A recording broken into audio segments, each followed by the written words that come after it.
Ang mahiwagang paglalakbay ni Luningning. Sa isang mahiwagang lugar na hindi matatagpuan sa anumang mapa, may isang batang babae na nagngangalang Luningning na kilala sa kanyang masayahin at mapaglarong ugali.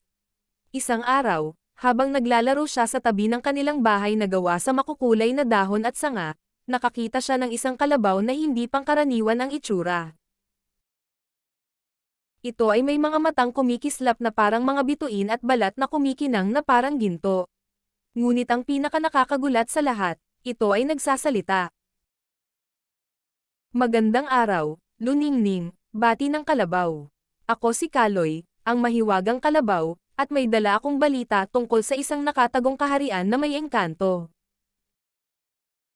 Napuno ng pagtataka at pananabik si Luningning. Talaga? Saan matatagpuan ang kahariang ito? Tanong niya.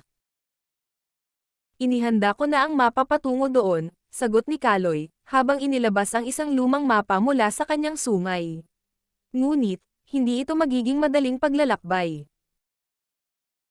Hindi nag-atubili si Luningning.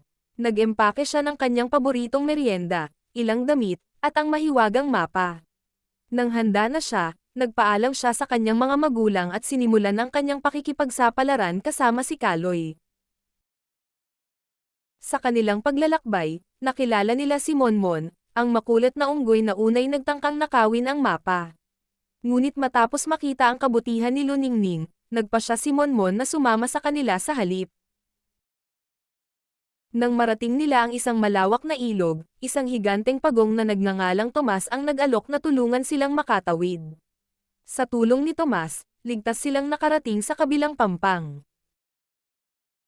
Ang susunod nilang hamon ay ang makapal at madilim na kagubatan ng kawayan. Sa kabutihang palad, isang grupo ng alitaptap ang nagbigay liwanag sa kanilang landas at inakay sila patungo sa isang lihim na kuweba.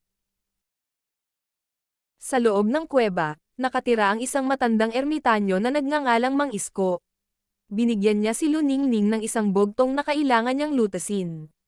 Matapos pag-isipan ng mabuti, nalutas ni Luningning ang bugtong at nagbukas ang isang lihim na daanan. Ang daanan ay nagdala sa kanila sa labas ng kaharian na may engkanto. Dito, sinalubong sila ng mga bulaklak na nagsasalita na nagbabala sa kanila tungkol sa isang natutulog na dragon. Maingat na inilagan nila ang dragon at sa wakas ay pumasok sa kaharian. Ang kaharian ay puno ng mga nilalang na mitikal na nagdiwang sa kanilang pagdating. Pinasalamatan ng hari ng kaharian si Luningning dahil sa dala niyang saya at halakhak. Bilang gantimpala, binigyan siya ng isang kahilingan. Hiniling ni Luningning ang kaligayahan at kasaganaan para sa kanyang nayon. Ang hari ay labis na humanga sa kanyang kahilingan at agad itong ipinagkaloob.